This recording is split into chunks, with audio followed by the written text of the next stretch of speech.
Que el político entienda el riesgo que implica poner en juego su reputación. ¿Cuánto de su imagen es real y cuánto es construido por estrategia? Pero no porque use un traje va a cambiar su imagen. ¿Hay vida privada en imagen pública? Y te dice, mira, es mujeriego, pero la gente lo ve muy bien. ¿Pedir disculpas fortalece o debilita? Sí, me han tocado, como obviamente a ti, políticos de un temperamento muy fuerte. Oye, ¿cuál es la clave para proteger la imagen de un político? Es decir, no es magia de ya llegó el consultor y ya te puso perfecto y ganas. Soy Carlos Lorenzana, estamos en un episodio más de Descifrando.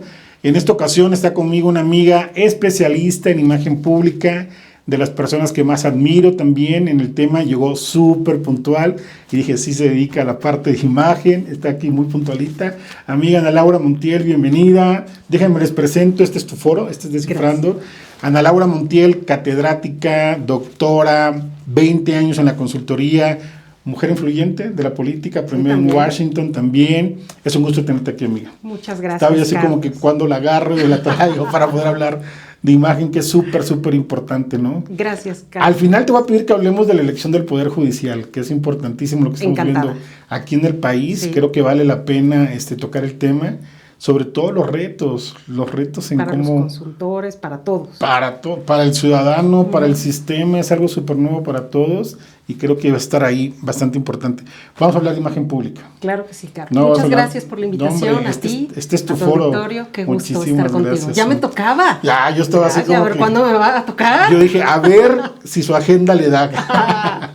Y yo no soy un medio nacional. Muy contenta de estar contigo. Muchas gracias, siempre amiga. Es un placer. De verdad, muchas gracias. Contigo, Carlos. Oye, ¿qué tan importante es la imagen pública en la política? Yo diría que es fundamental. Hace algunos años, ya tengo muchos años dedicada al tema de la imagen, pues iba a dar mis asesorías, mis capacitaciones en temas de imagen, y los políticos me decían, oye, Ana, pues mira, así como ves gordo, chaparro y feo, gano elecciones.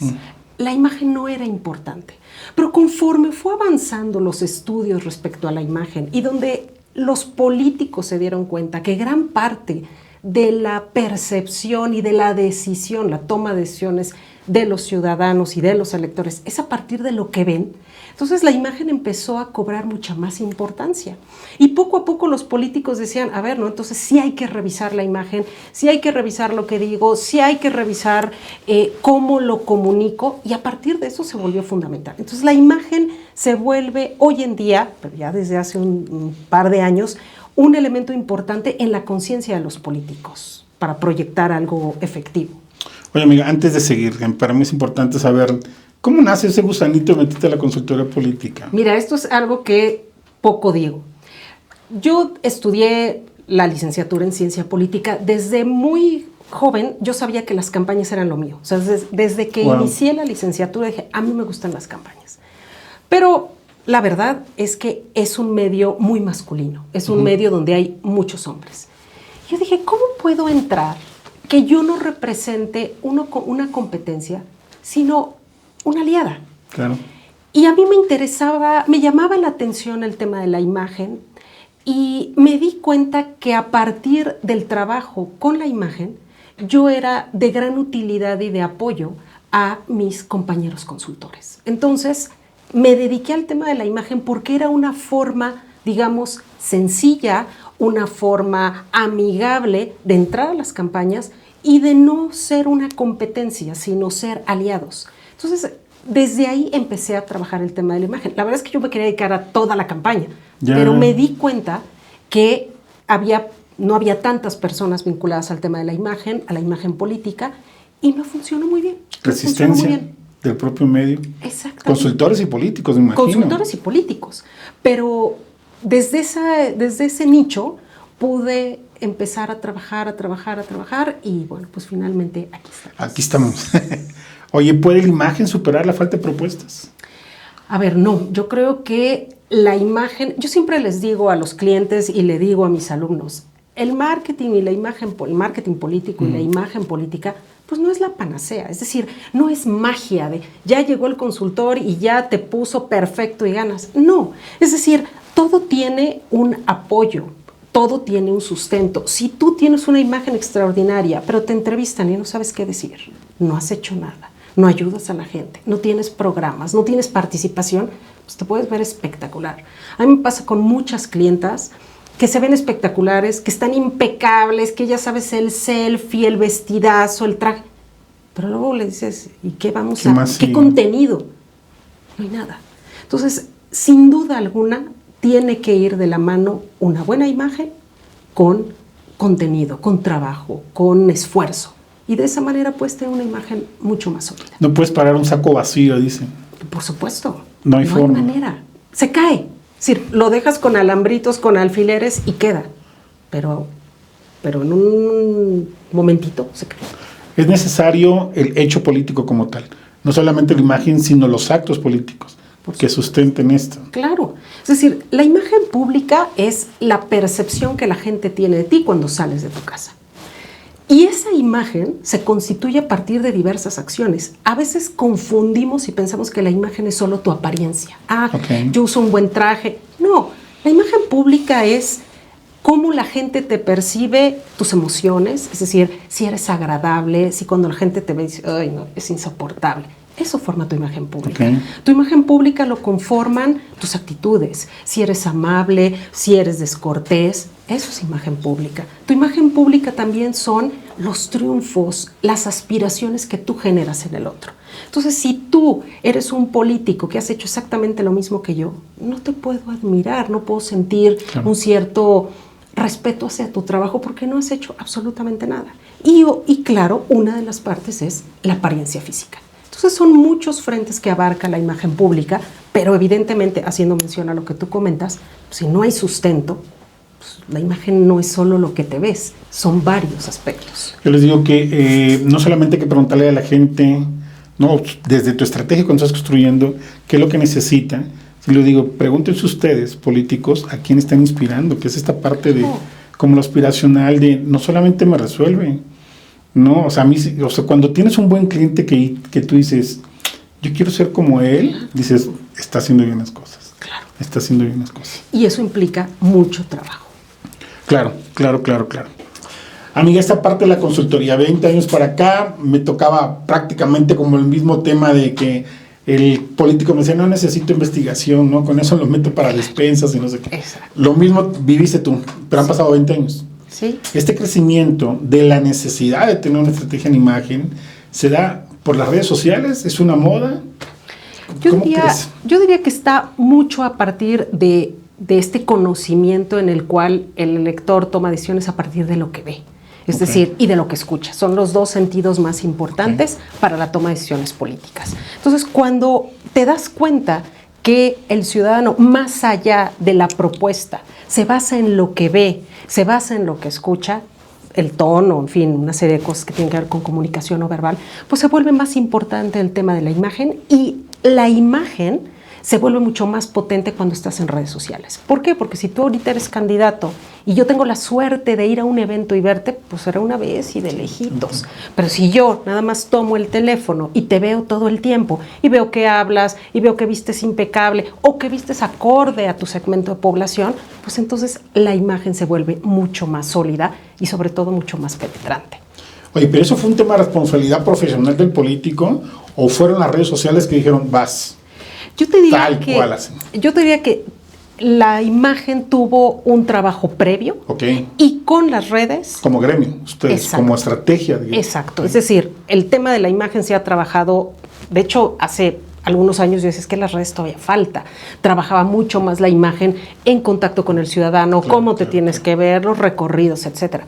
Pero yo diría que ahora gran parte de eso es lo que proyectas en redes sociales. Claro. O sea, tus videos, tus cápsulas, tus saludos. ¿Por qué? Pues porque la mayoría de las personas están ahí, están en las redes. Oye, amiga, ¿qué pasa cuando el trabajo de imagen pública como estratega, como estrategia, no coincide con la verdadera personalidad del candidato? A ver, eso es fundamental. Es decir, en mi experiencia, uno tiene que generar empatía, uno tiene que generar cierta química con el cliente, llegar a alguna especie de acuerdo respecto a lo que el cliente, el consultor y el consultor de imagen quiere, y basado en eso trabajamos. Okay. ¿Por qué? Porque si tú no respetas la esencia del político, no tomas en consideración la información de la investigación que trae el consultor, el que lleva la campaña, pues es muy difícil que tú llegas e impongas y digas, a ver, te quitas el saco y mañana vas a andar de guayaba. La gente dice, no hay manera. Claro. Entonces debe haber un acuerdo, una plática, empatía en el cual yo te ayude, porque hay algo que en mi experiencia es complicado y es el tema de tu apariencia. A nadie le gusta que te digan, no te ves bien, baja de peso, sube de peso, no me gusta tu cabello. Es difícil, debes tener como mucha habilidad para lograr convencer con argumentos al cliente que esto es lo mejor. Pero sí debe haber un acuerdo. Debe haber un trabajo previo. Ok, ¿y hay resistencia de los políticos o es esa parte del mismo ego? Decir, hey, haz esto en tema de imagen y que corra la estrategia, entre comillas. A mí me ha tocado de todo. Claro. Hay políticos que te dicen, soy tuyo, haz lo que quieras conmigo, me pongo, me compro, lo que tú indiques lo voy a hacer. Y se disciplinan. Hay otros que te dicen, bueno, lo voy a hacer porque tú dices. Y lo hacen con sus errores. Y hay algunos en que no hay manera. O sea, te dicen, no sé, no entiendo qué es la imagen pública, es más, no entiendo qué es la investigación, la estrategia, y va como Dios le da a entender. Entonces, y en los últimos casos, la verdad es que yo generalmente desisto. Es decir, claro. Yo creo que no puedo estar obligando a una persona que no tiene el entendimiento, pierde su tiempo, pierdo mi tiempo, él pierde su dinero. Entonces, generalmente son personas que sabes que van a llevar con tu guía el trabajo de imagen. Oye, de todos los candidatos que has traído, ¿cuánto de su imagen es real y cuánto es construido por estrategia? ¿Qué es lo que ve el ciudadano? Mira, hace algunos años me parece a mí que la teoría nos decía hay que trabajar en que se vea lo mejor posible. Okay. Recientemente creo que esto ha cambiado a partir de la llegada de Andrés Manuel López Obrador y es mucho más rescatar, sí existía, pero más yo le doy peso a quién eres y trabajo con lo que hay, con mayor peso y solo pulo lo que está alrededor. Antes era más, sí tu esencia, pero no, a ti te urge cambio de lentes, te urge cambio y ibas como aplanadora.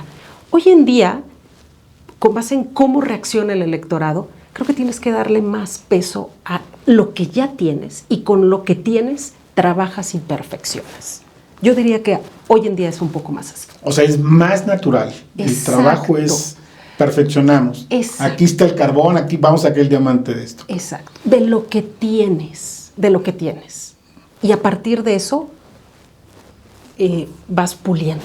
Ha pasado de la envoltura a la estrategia. Exacto. Porque antes, sí recuerdo, con este tema, yo tenía mucha resistencia con el tema de imagen, porque sí llegaban y decían, no, hay que ponerle traje, hay que ponerle... Sí, dices, sí. Nunca ocupado traje. Sí.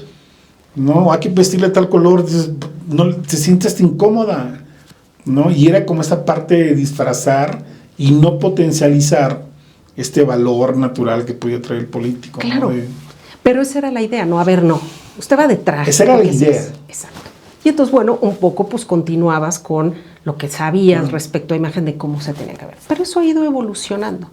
Y me parece que hoy lo más importante es tener un tiempo para escucharlo, para entenderlo, o escucharla y entenderla, y a partir de eso modelas. Porque en mi experiencia, el primer ejemplo es frágil. Es decir, sí adaptan, usan lo que les dices, pero a la larga se deteriora con mayor facilidad. Lo que te iba a preguntar, ¿hasta qué punto se puede maquillar una mala reputación? Pues mira, depende el nivel de problema con el que tienes o con el que estás lidiando. Habrá políticos que tienen una situación muy complicada, tú lo tienes que evaluar, lo evalúa el estratega y en la parte de imagen a ti te tocan detalles, digamos, que fortalecen la estrategia del político, pero no porque use un traje va a cambiar su imagen, o porque use un discurso, o porque salga con la familia. Es decir, pues vas matizando y sin duda alguna ayuda, pero no quiere decir que va a transformar la percepción que la gente tiene de alguien. Ok, o sea, esa parte no cambia. Y si está estigmatizado algún problema que tuvo alguna crisis, es muy difícil cambiarlo. Mira, yo diría que depende el tiempo que esto tiene. Si esto es reciente y no tuvo, y tiene que ver con temas de crisis, si esto es reciente, no está tan difundido, lo puedes modificar. Pero si es el político que ya saben que ha engañado a su esposa 10 veces y lleva 5 elecciones y ahora te toca, es complicado. ¿Por qué? Pues porque la percepción y el posicionamiento que ese político ya tiene de antaño, pues tú lo único que vas a hacer es matizar. Oye, y esa parte no termina siendo, bueno, sí es su esencia, que tan es su esencia que la gente no lo voltea a ver y dice, pesa más esta parte de la imagen en los resultados como tal, en este caso en particular, donde tú dices, ok, sí trae este estigma, ya no sé si estigma, esta adjetivización de es una persona mujeriego, ha engañado, le ha salido los escándalos, pero ha ganado 4 elecciones. Es que ese es el tema, ¿sabes? Por eso yo regreso al tema de la esencia. Hay ocasiones, y me han tocado, no uno, varios clientes, que esa es la percepción que la gente tiene y la gente los quiere. Y la gente dice, pues no importa, yo lo que quiero es que aquí gobierne, resuelva. Y yo no tengo tema.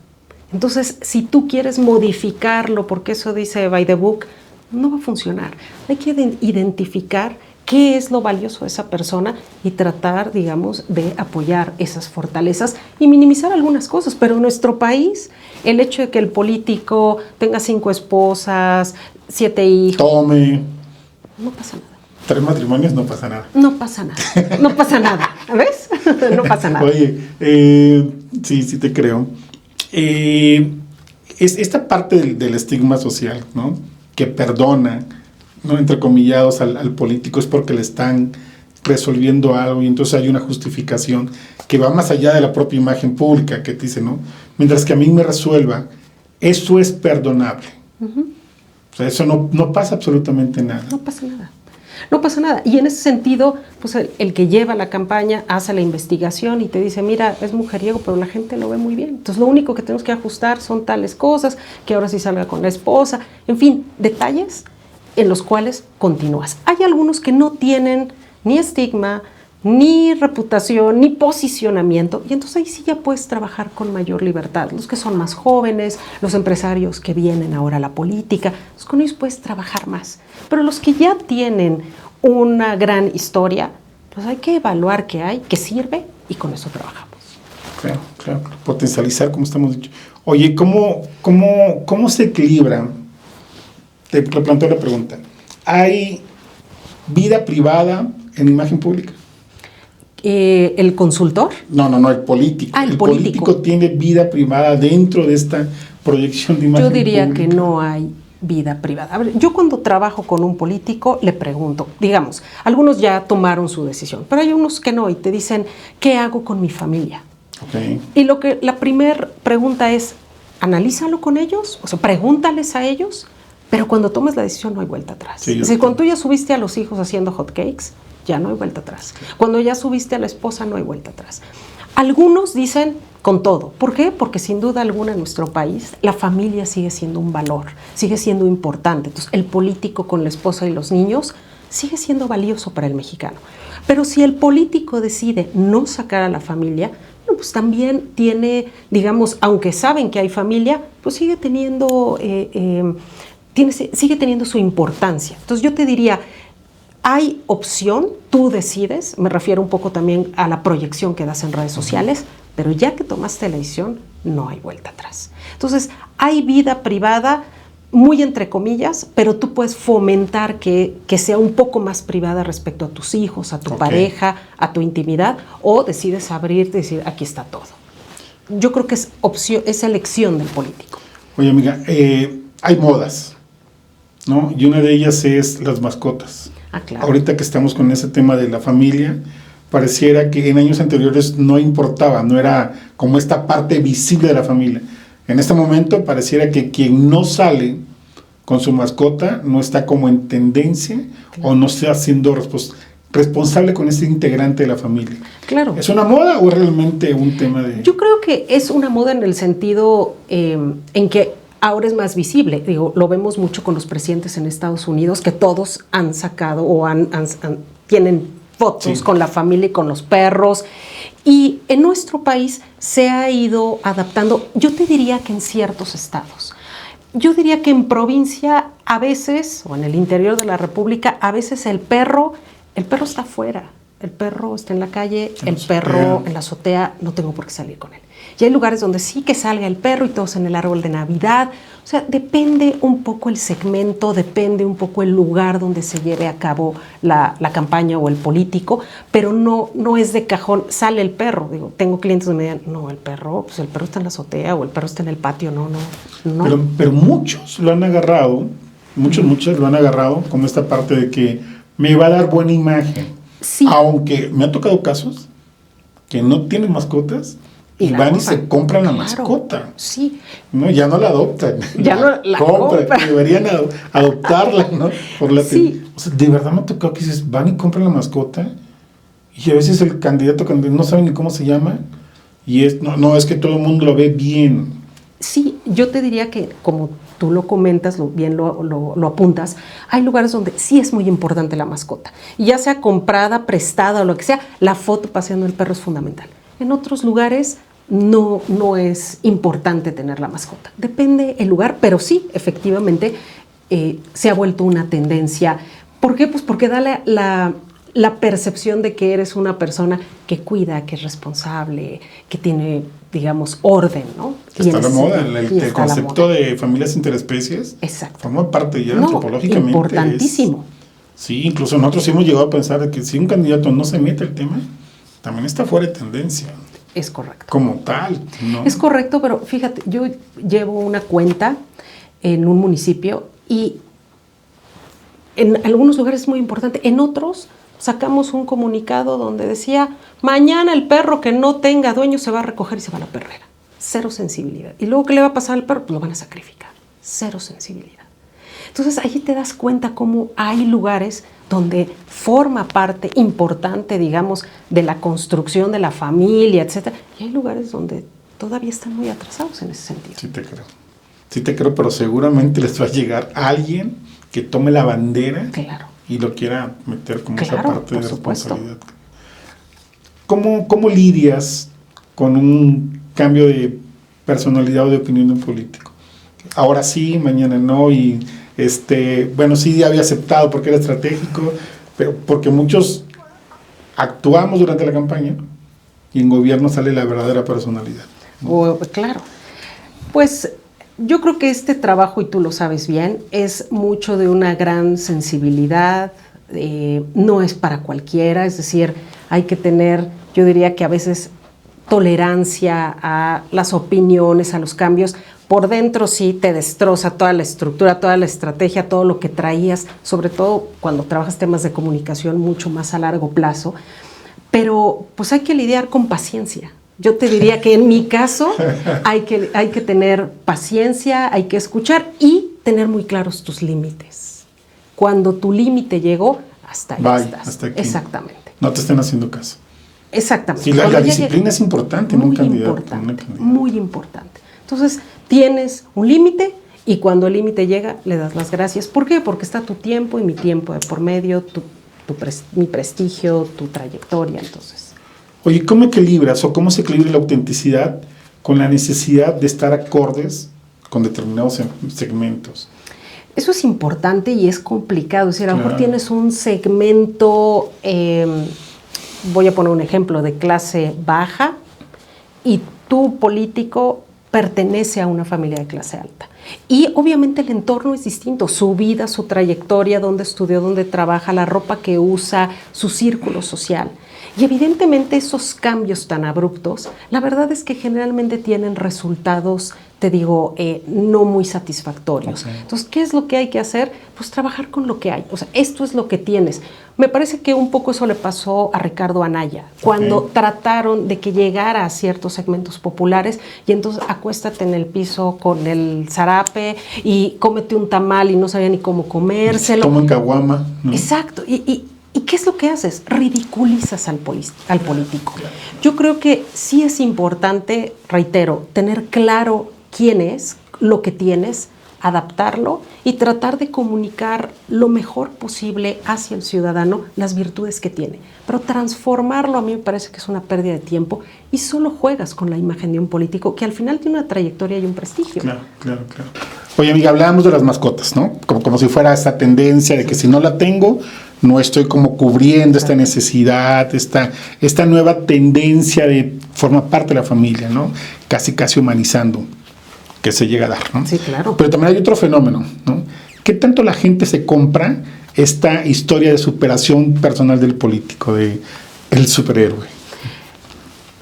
La gente me parece que lo compra en la medida, yo diría, de 2 puntos. Okay. Uno, que lo parezcas. Okay. Que te veas, que proyectes lo que dices que eres a nivel de comunicación no verbal, de vestimenta, en todos los sentidos. Y el segundo es que exista algo que lo apoye, o sea, un sustento. Es decir, tú dices, yo tengo una gran abundancia económica, esto se tiene que reflejar.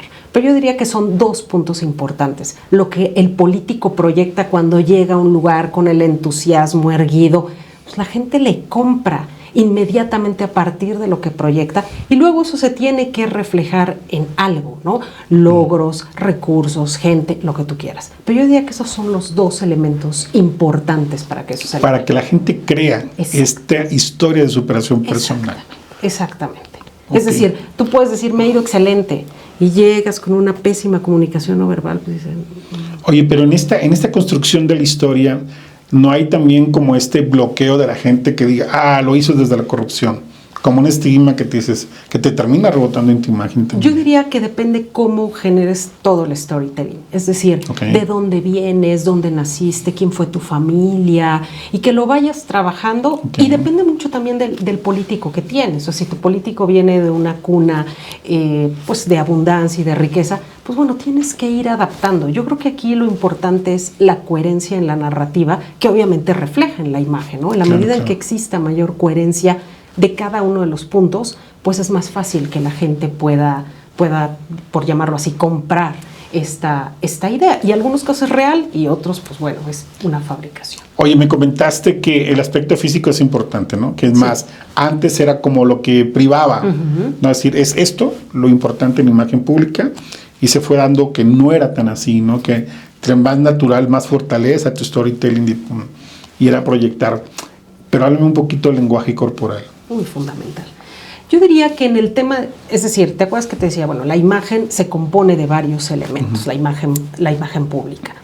Y parte de la imagen, pues es tu comunicación no verbal. La comunicación no verbal es mucho más amplia que el lenguaje corporal. El lenguaje corporal solo es tu cuerpo, la comunicación no verbal es el entorno. Es decir, cuéntame eso, Es decir, por ejemplo, en este estudio, la comunicación no verbal es de calidez, es de cuidado, o sea, proyecta una serie de cosas, a qué huele, cómo se siente la luz, es grande, es pequeño. El lenguaje corporal es solo tú.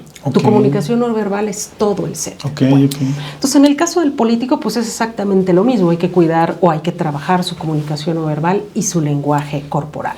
Su comunicación no verbal desde su oficina, su coche, el equipo que trae, y en cuanto a su lenguaje verbal, pues obviamente su apariencia, sus movimientos, sus gesticulaciones, una serie de cosas que es importante trabajar. Crear escenarios. Sí, exactamente. Yo, ¿qué es lo que digo? ¿Cuál es el escenario y cómo podemos trabajar para que ese escenario comunique lo mejor posible hacia los ciudadanos? O sea, yo sí creo que hay que trabajar con lo que hay, no modificarlo completamente, trabajar lo que hay y con tu experiencia y el trabajo del equipo, adaptarlo para que comunique correctamente a los ciudadanos. Oye, ¿cuál es la clave para proteger la imagen de un político? ¿Cuál es la clave? Yo diría que el político entienda el riesgo que implica poner en juego su reputación. Es decir, si yo sé que mi imagen está en peligro, si yo ahorita voy a un bar, me pongo borracho y de ahí salgo y manejo, ya, aunque yo sea el consultor, no puedo hacer nada. Yo diría que radica en la responsabilidad que el político tiene de sí mismo y sepa que cada una de las acciones, declaraciones, fotografías, correos, WhatsApp que él emita van a formar su imagen pública y van a favorecer o a deteriorar esta imagen. Entonces depende en gran medida, yo diría que el político, tú le das instrucción, le das indicaciones, le dices qué es lo que hay que hacer, pero pues él se va o ella se va, claro, y ellos saben lo que hacen. Oye, cuando no te cuentan que puede reventar una crisis, cuando te ocultan cosas. Ese es un gran problema. A mí me ha pasado, digamos, en ocasiones donde te dicen, soy impecable, soy fantástico, y sale.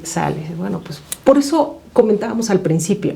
Yo creo que es muy importante generar empatía, confianza, platicar, porque si el cliente no te tiene confianza, esto no funciona. No hay forma. En la medida en que exista la confianza, hay clientes que dicen, a ver, te voy a contar la historia de mi vida, y y hay otros que dicen, no, todo bien, familia, perfecto, hijos, nada más 2 que yo sepa. Esto, y sabes que hay algo atrás, todos tenemos algo atrás. Entonces, yo creo que en gran medida depende de la confianza que existe con el cliente. Que tendrá que hacerlo. Claro. O sea, yo les digo, oye, aquí no solamente somos tus abogados, que suena como muy obvio, ¿no? Aquí también somos como tus nutriólogos. No vengas a decir en 15 días que no adelgazaste por lo que yo te di, si tú no llevaste la dieta. Claro. O sea, es un tema de corresponsabilidad en ese sentido. Y creo que hacer el puente de la confianza y de la disciplina es importantísimo. Importantísimo. Ok.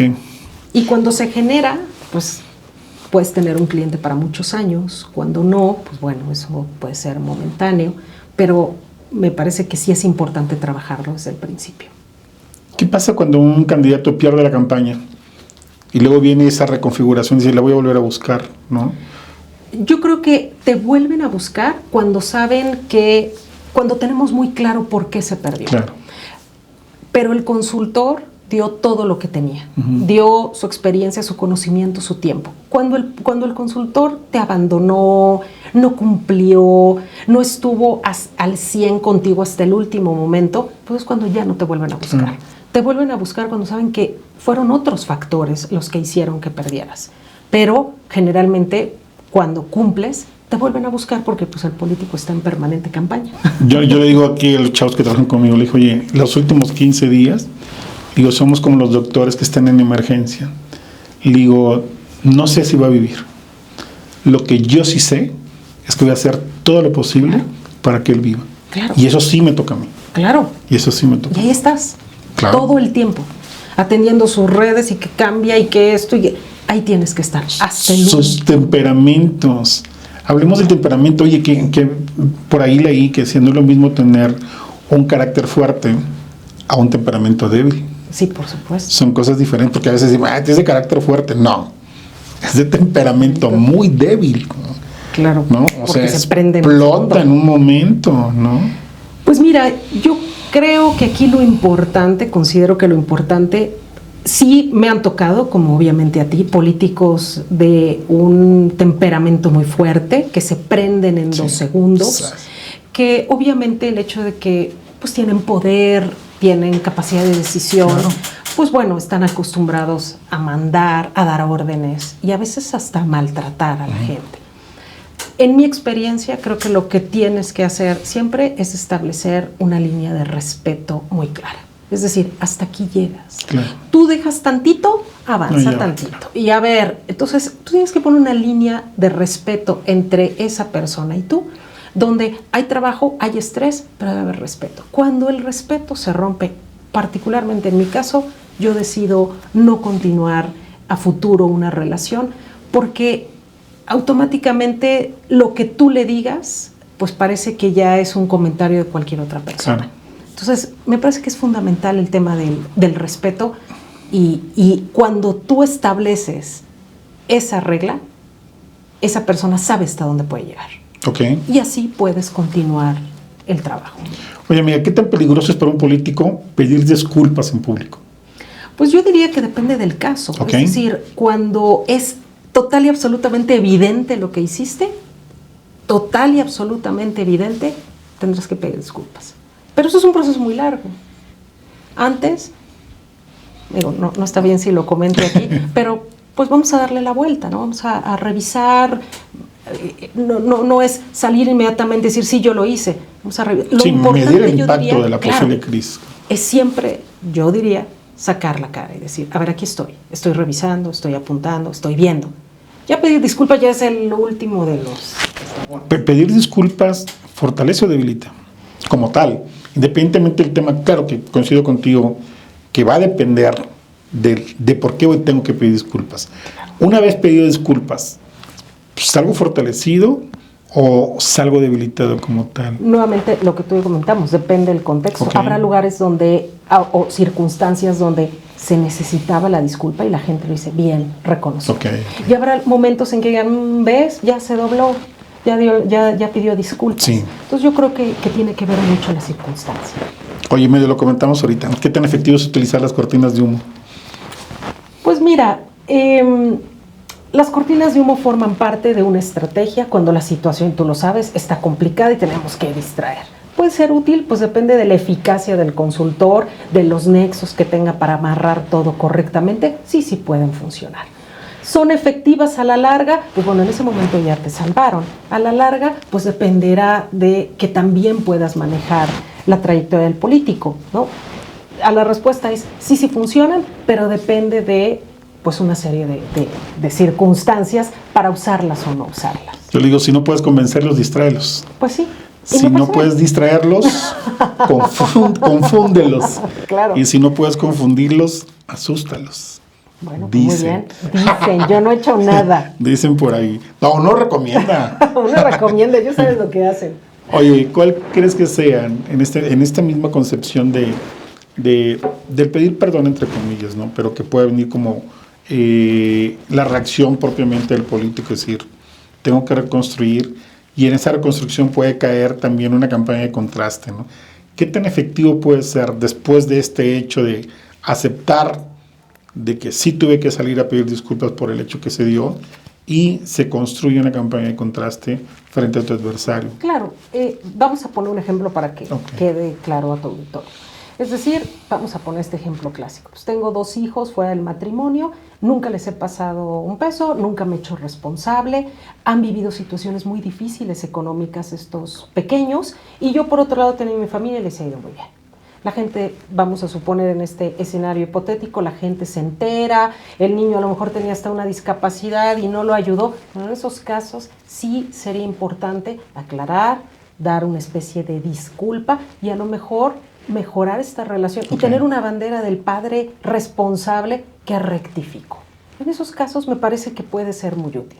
Pero hay otros en los que quizá alguna mala interpretación, a lo mejor una discusión con un político, pues no necesariamente la disculpa es lo que hay que hacer, ¿no? Tal vez es otra forma de generar un acuerdo, pero no necesariamente. Oye, amiga, ¿qué tanto juegas tú como estratega en imagen pública en esta construcción de la famosa cortina de humo? ¿Cómo entras? Claro, bueno, ¿cómo entra un consultor de imagen? Hay que evaluar, yo diría, el alcance que puede tener en su imagen el hecho de que se invente algo relacionado con el político. Si la cortina de humo no tiene que ver nada con el político, no repercute en mí. Si la cortina de humo tiene que ver con el político, pues... Sí, como distractor. Como distractor, es decir, el político, pon un ejemplo. O sea, el político que tuvo un accidente, ¿podría ser algo así? Claro, ¿no? Bueno, evidentemente... O sea, viene aquí la crisis y de repente sí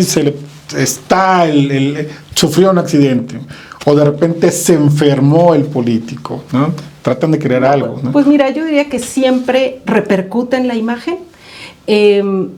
La verdad es que las cortinas de humo son recomendables por los asesores cuando se requiere, pero tiene a veces un costo muy alto en tema de imagen. Okay. ¿Por qué? Pues porque evidentemente hay algo que no necesariamente fue real, ¿no? Sí, claro. Y no todas las cortinas de humo se hacen de manera impecable y quirúrgica. Y si no se hace así, pues a la larga se demuestra que este político mintió. Entonces, siempre tiene una repercusión en tema de imagen. Oye, ¿hacia dónde va la imagen pública?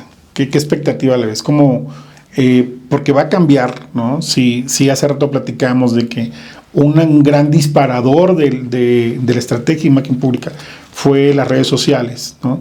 Ahora se nos suma la inteligencia artificial, ¿no? Para bien o para mal, ¿no? Porque te pueden clonar tu voz, te puede hacer tu avatar y no sabes hasta dónde puede llegar realmente de cómo controlar la reputación. ¿Hacia dónde va esta nueva utilización de herramientas tecnológicas en la construcción, pero también en el cuidado de la imagen pública? Yo diría que el tema de la imagen pública continuará siendo un nicho muy importante en el futuro de nuestro país y de otros países, aún cuando existe el tema de la inteligencia artificial. Te voy a decir por qué. Es fundamental, mientras sigamos existiendo los seres humanos, pues tenemos un cuerpo, tenemos una historia, un trabajo, y aunque puede existir tu avatar y la inteligencia artificial y la voz, pues hay que trabajar en la definición de lo que es el político y de lo que quiere comunicar. Y a partir de eso se puede desplegar toda la inteligencia artificial. Pero sería incorrecto desplegar la inteligencia cuando tú mismo no sabes ni quién eres, ni qué es lo que buscas, ni cuál es tu esencia, ni tu trabajo. Entonces, yo diría que mientras siga existiendo políticos de carne y hueso, la imagen pública será siempre importante. Porque, reitero, la imagen pública no solo la imagen, es tu propuesta, lo que comunicas, lo que proyectas e inspiras en los demás. Entonces, todo ese contenido tan valioso, pues si hay un día hay un avatar, tiene que ser producto de lo que el ser humano está proyectando. ¿Esta inteligencia puede llegar a crear confianza en algún momento? ¿Cómo confianza? En el sentido de decir, oye, sé que es su avatar, pero lo que está en el contenido de este avatar sí me genera confianza como ciudadano. ¿Crees que puede llegar a esa parte de quitar un poquito, de decir, los políticos se equivocan, pero me gusta? O sea, un avatar inspirado en un ser humano. Sí, claro, en el propio político, mi avatar como tal, de decir, no, yo lo pongo a trabajar, porque se viene este tipo de comunicación en donde prácticamente automatizado con agentes van a estar generando comunicación. ¿Nos podemos perder en qué va a ser real y qué va a ser ficticio? Yo creo que va a ser útil, y es útil hoy en día, en esta idea de que ya usamos pues la caricatura del político, cuando hacemos el cómic, cuando hacemos la botarga, de alguna manera pues es un clon del político que está a partir de la animación y de otros recursos tecnológicos, pues animado para caerle bien a la gente, y funciona. Y a veces la gente se deja guiar más por la caricatura, por la botarga, que a veces por el político en sí mismo. Entonces yo diría que hay mucho trabajo por hacer, y me parece que es una muy buena herramienta para que el político pueda llegar a más segmentos, porque va a ser quizá para algunos mucho más fácil consumir este avatar, esta caricatura, que el político en sí mismo. Entonces me parece que es una herramienta que puede ser de gran utilidad. Oye, ¿y los riesgos en la reputación? Porque así como va a ser útil para potencializar tu mensaje como un canal alterno que esté ahí, también va a ser un riesgo para un tema de... Y ha sido un riesgo siempre, es decir, cuando no te hacen una buena caricatura, cuando te ponen a hacer un TikTok donde no das una, cuando tu botarga es penosa, pues evidentemente cuando no hay un trabajo profesional, pones en riesgo la reputación. Entonces yo diría que es exactamente lo mismo. Si tu avatar no está cuidado, no proyecta lo que tú quieres, no es al final, claro, con este tema, digamos, caricaturesco que tiene el avatar, pero tiene que estar fundamentado en lo que tú eres. Y en la medida en que sea un trabajo profesional, pues no debe haber ningún problema. Oye, amiga, antes de continuar, compártenos tus redes. ¿Dónde te encontramos? Estoy en Facebook, en Instagram, en Twitter, como Ana, con doble N, Ana Laura Montiel, y ahí me pueden encontrar. Perfecto, perfecto. Oye, México enfrenta una nueva campaña. Sí, o sea, vamos a algo que es totalmente nuevo para todos.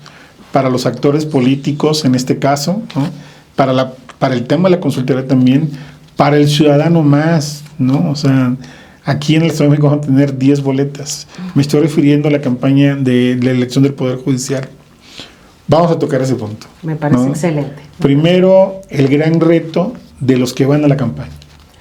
Pues mira, yo creo que estas personas que se integran a un proceso electoral, mi sugerencia sería: hay que informarse de las herramientas que existen para poder comunicar adecuadamente su imagen y su proyecto a través de su imagen, de sus redes y de la publicidad que existe. Es decir, yo les recomendaría que se acerquen a consultores para que los orienten, para que sepan qué es lo que tienen que hacer, porque si ellos solitos, con el Facebook o con las redes sociales que tienen hoy en día, con la fotografía que tienen hoy en día, y con la forma en que quizá usualmente se comunican, no van a lograr tener el efecto que están esperando. Entonces, como cuando te duele el estómago, pues hay que ir al doctor, no te vas a quedar todo el día con una pequeña pastilla, pues tienes que ir al médico. Yo creo que ahorita es momento que ellos se acerquen al médico, al profesional, para que los oriente.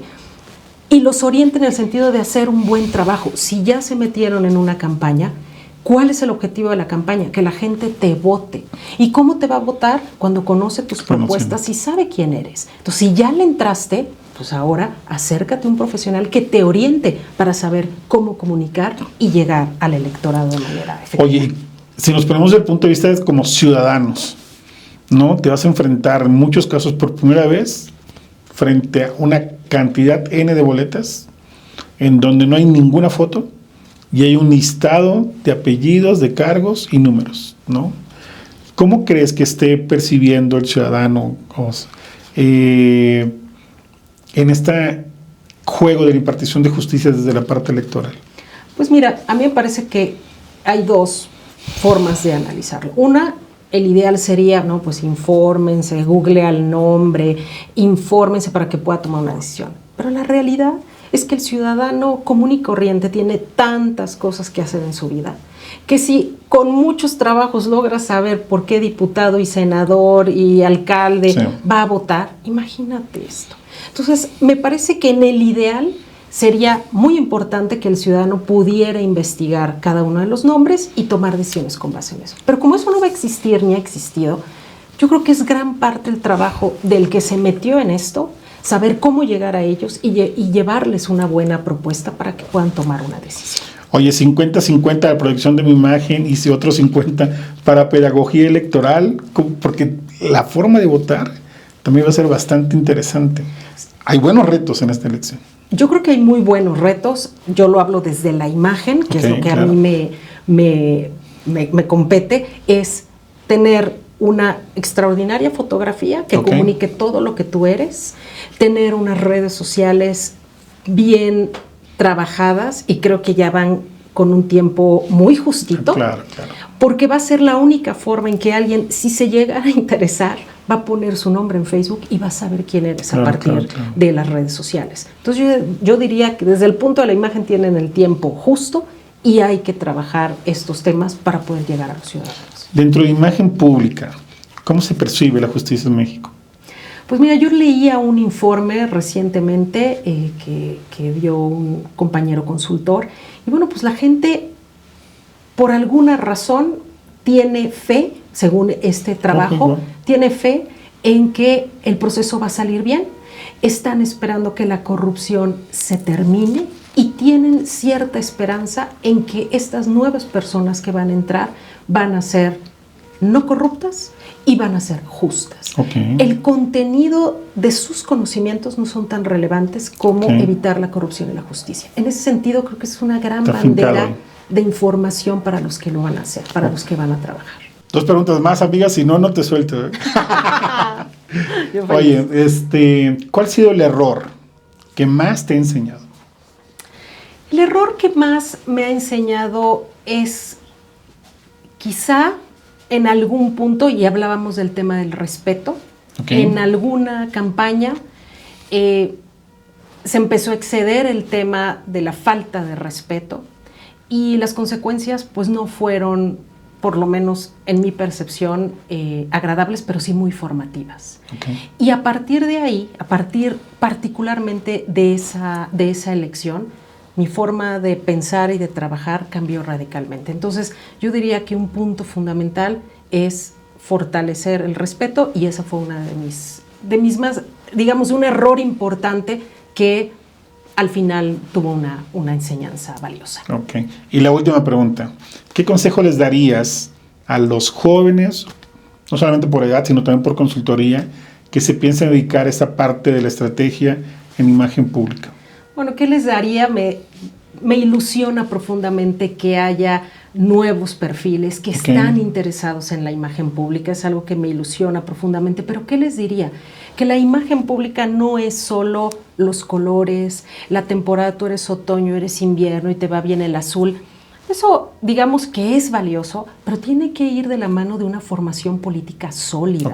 Es decir, si tú quieres ser un consultor en imagen pública sólido, tienes que llevar de la mano la imagen, pero también un concepto claro del contexto y de la coyuntura política. Cuando uno de los dos te falta, es muy difícil hacer un trabajo efectivo. Es decir, si solo sabes de imagen, pues vas a decir los colores, pero es muy importante tener claridad en lo político y en el tema de imagen. Entonces yo les diría, fórmense en esas dos áreas, en la mercadotecnia política, en la ciencia política y también en la imagen, para que puedan dar comentarios fundamentados no solo en la percepción, sino también en el contexto político. En contexto político. Exactamente. Amiga, muchísimas gracias.